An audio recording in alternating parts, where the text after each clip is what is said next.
Hey everybody, how's it going again? Another episode of the TIMROVER channel and the small tiny home Casita de la Paz.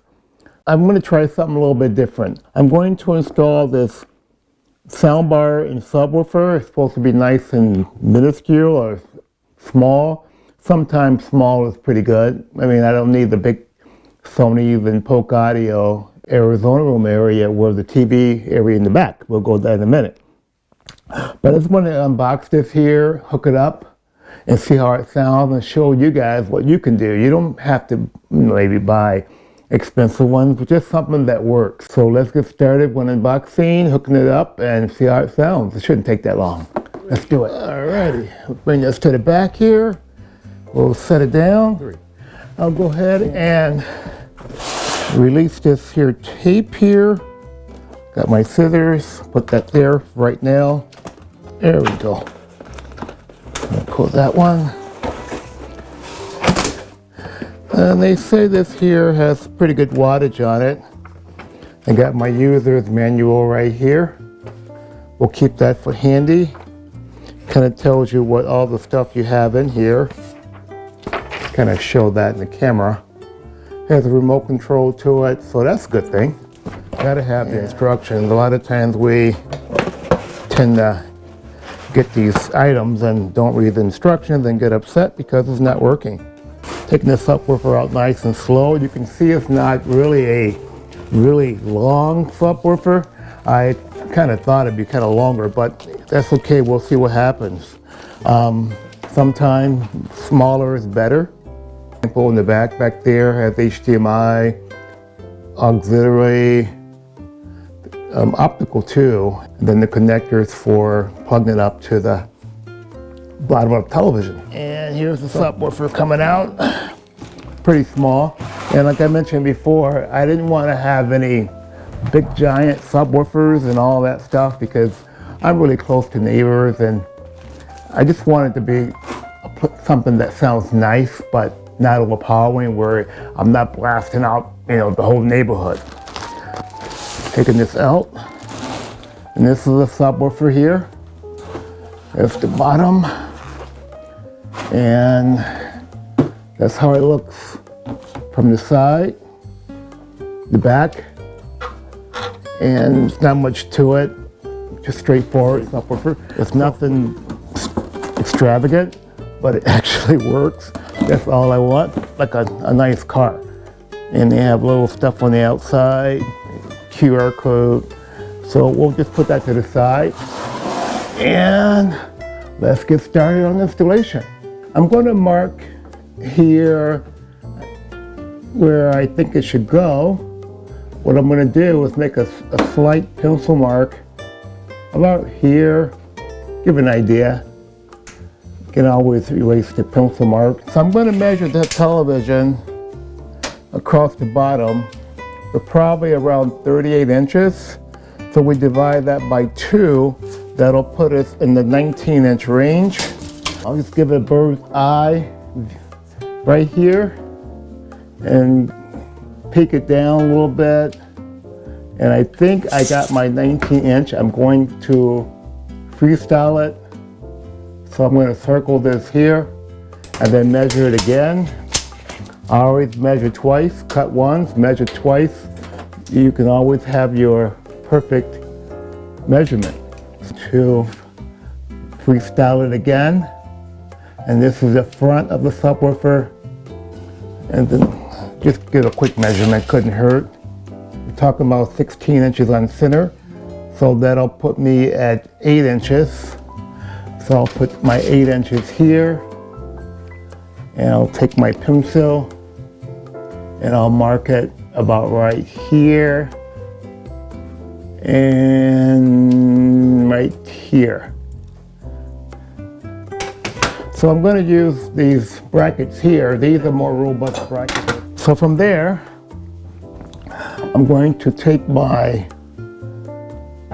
first bracket and I'll put it a little line here,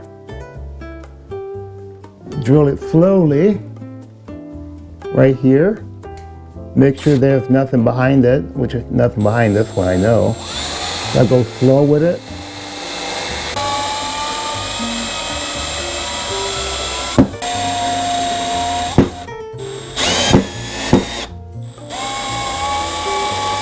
Now that I have my two brackets installed, I can take my ULTIMEA subwoofer and you can see how it's kind of fits. And it's not too bad because these stickers here, put footings here as well, it has feet under the bottom, but this will help out. And this way it doesn't go rattling off or falling off. But it gives you enough room in the back to put your connectors in without them being overpowering, because I think it looks much better than the stock brackets that came with it. Sometimes you got to use your own brackets or use your own ideas to see how things work. So in this case here, I'm going to stick with the very sturdy metal brackets. Then I'm working a little backwards here because I want to give it a rough installation, because if you hook it all up and it don't work, then you're all upset and nothing works and you'll be done with it. I'll run this through to the back, which I have some holes, well, a hole connector. So I'll run that through. And this way I can clean this wiring up once I'm done. I'll go ahead to take the optical cable that you see here. So optical cable looks like this here. You might have seen that on your televisions at home. And pull that little thingy off. Lay that to the side. And we'll go from here. And we'll put that in like that. That's how the optical cable goes in here. And I'll take that. Like I said, I'm going to do this here backwards a little bit. Pull that little tab off. That's not an LED. Take that optical connector, like I said, and put it right in the back of the television, because this doesn't have an auto return. Now that I got the optical wiring installed, like I'm doing this here, a kind of rough installation first, make sure everything works. And this here has television, home settings, and sound, but you also have your remote control. I installed the batteries already. Let's give it a shot and see how it sounds with the optical cable. So I'll go ahead and turn it on. You can hear a little bit in the background of the music. And here I got OPT, optical. Sounds pretty good.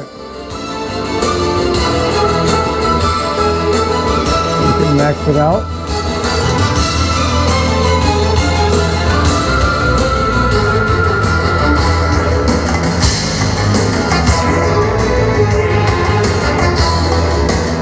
So let's continue on with the mounting of this here and fixing the wires up. Now that I got the subwoofer installed, I use 3 wires. Basically it's the subwoofer connector, the optical connector, and the power connector. I have all of my power connection, subwoofer, whatever else connection. I try to keep it all nice and tidy along this ramp right here, or this corridor. I'm using 2 DVD players, 1 and 2, a matrix switch controller, and another controller for the computer.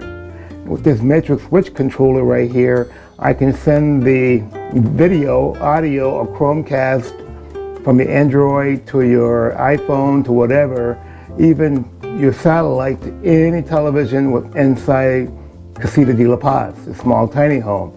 So that's what you see here, is the matrix controller.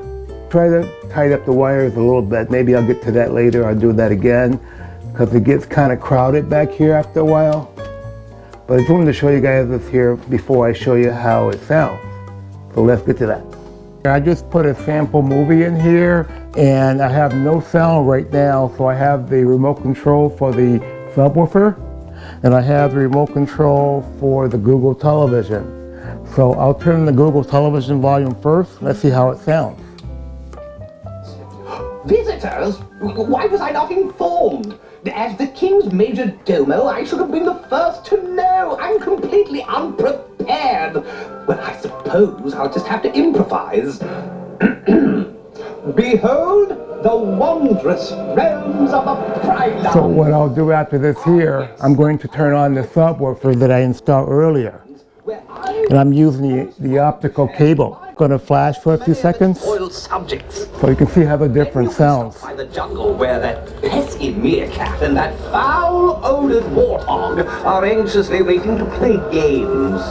Oh, and for those of you who like baleful and menacing places, there's one spot to visit, even if it is against my better judgment, the Elephant Graveyard. Sounds okay. There are a few royal artifacts there you may actually find quite interesting. So I'll go ahead Now, it's and mute it music and a mystical peak at and things turn it to come down a little more to bit. your liking. Why just... I like it. So it has a good sound to it, just for a small room. It's not nothing of a big theater, just something small. Basically, that's it for the installation of the soundbar and the subwoofer. I think it's great for a small room, not a big theater or a big room with a lot of chairs. It's more of something that's cozier, has that thump to it, but sounds great at the same time. If you like it, you can order it for your theater or your TV room. But until then, do me a favor, give me a thumbs up if you like, the subscribe button below, and I'll bring other tips, tricks, ideas, how-to installing the soundbar to the small tiny home, as A.K.A. now we all know is Casita de la Paz. And take care of yourself, be good to yourself. See you next time, bye.